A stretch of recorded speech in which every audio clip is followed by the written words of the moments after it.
Hello and welcome दोस्तों, good evening, नमस्कार, आदाब। मैं हूं आपका दोस्त और होस्ट आरजे संजय। आज फिर से लेकर आया हूं आपके लिए एक और क्राइम की कहानी।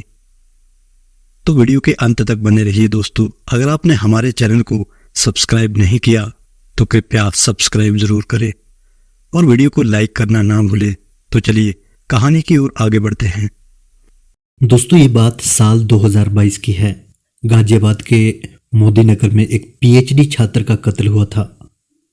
इस कत्ल को अंजाम देने के लिए कातिल ने ऐसी प्लानिंग की थी जिसे जानकर पुलिस भी वैसे ही हैरान रह गई थी जैसे दृश्यम फिल्म देखने वाले दर्शक। दोस्तों, वो एक फिल्म थी पर ये एक हकीकत वारदात थी।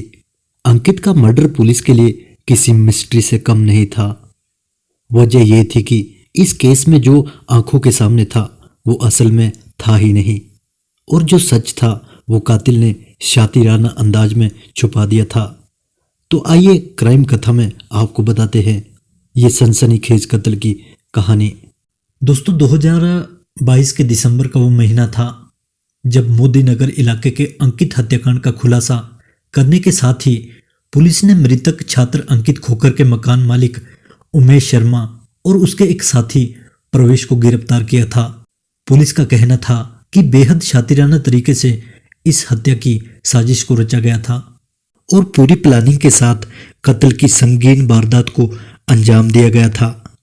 हत्यारे की पुरजोर कोशिश ये थी कि पुलिस के हाथ उस तक ना पहुंचे।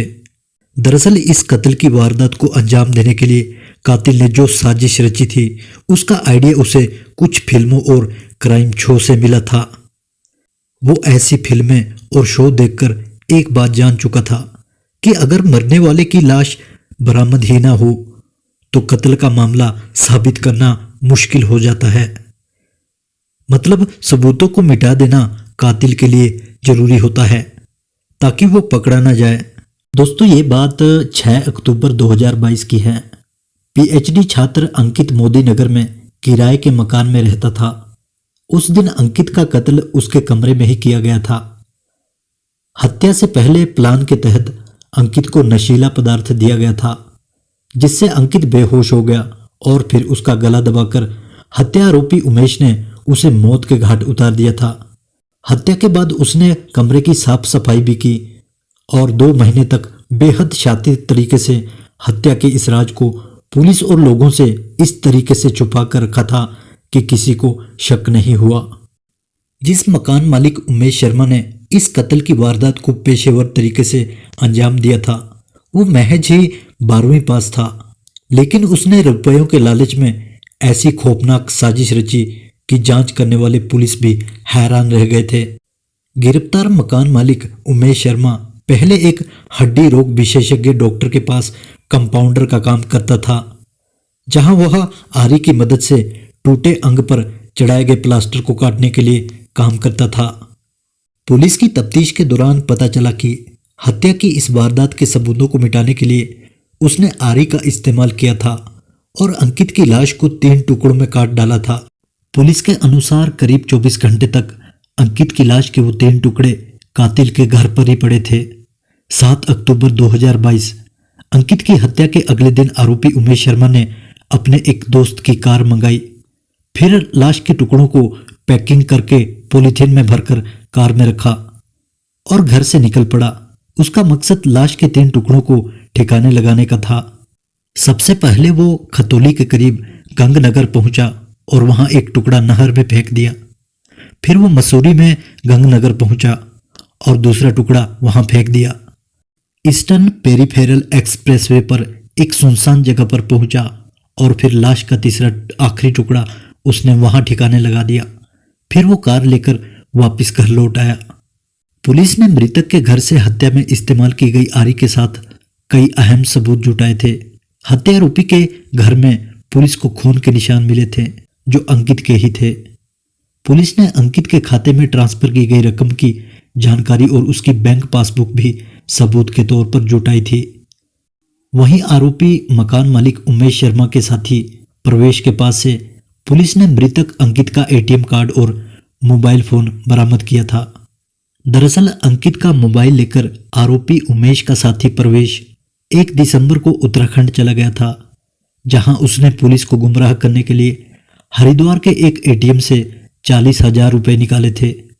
इसके बाद 2 दिसंबर को उसने ऋषिकेश के एक एटीएम से 2 बार 40,000 रुपये निकाले थे।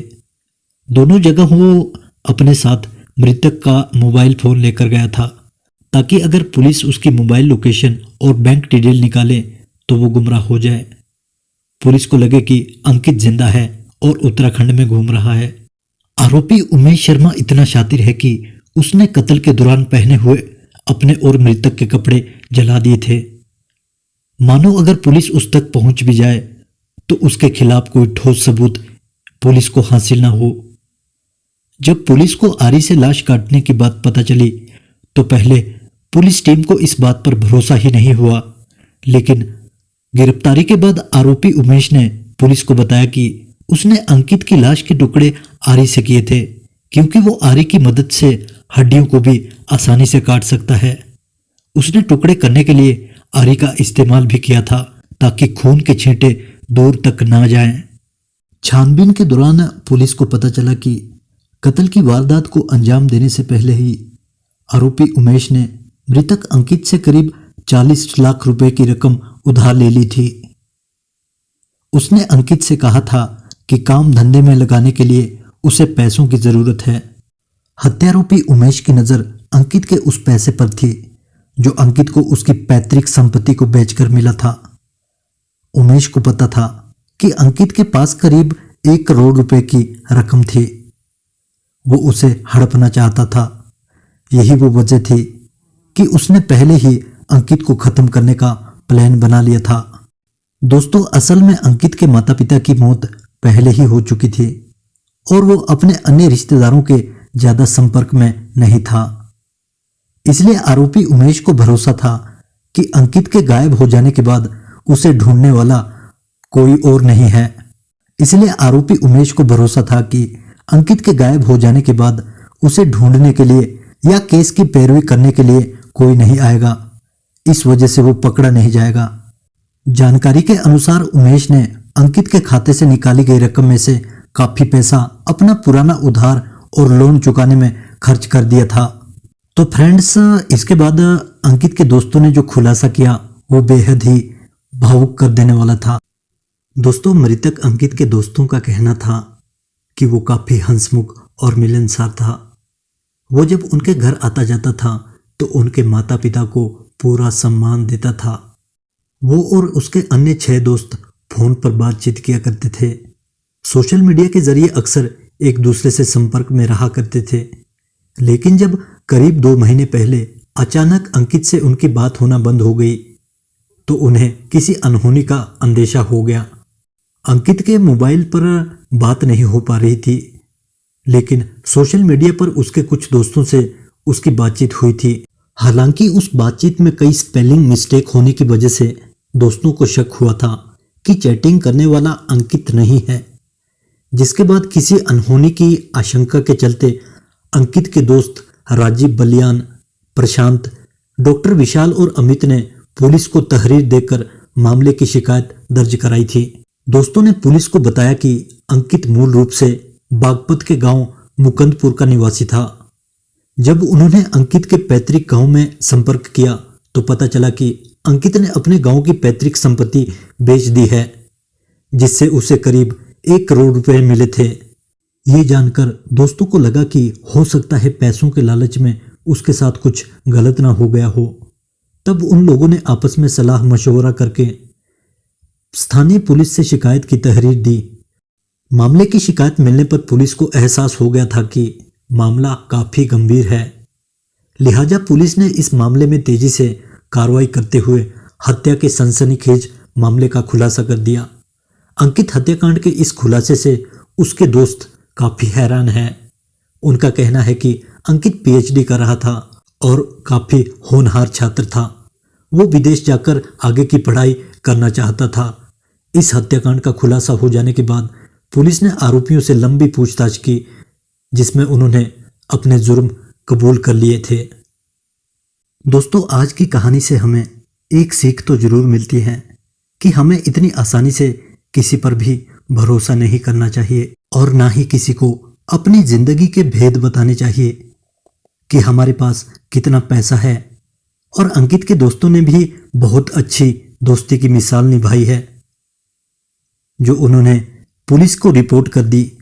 सच में ही दोस्तों, अंकित की आज की ये कहानी बहुत ही भावुक कर देने वाली है दोस्तों। तो ऐसे अपराधों का कोई अंजाम नहीं होता है दोस्तों। हमें अपराध करने से पहले सोच लेना चाहिए कि अंत में इसका अंजाम यही होता है। तो आज के लिए सिर्फ इतना ही दोस्तों। मिलते हैं जल्द ही एक और नए वीडियो के साथ। तब तक के लिए मेरा आप सभी दोस्तों के लिए अलविदा। अगर आपने हमारे चैनल को सब्सक्राइब नहीं किया तो कृपया सब्सक्राइब जरूर करें और वीडियो को लाइक करना ना भूलें।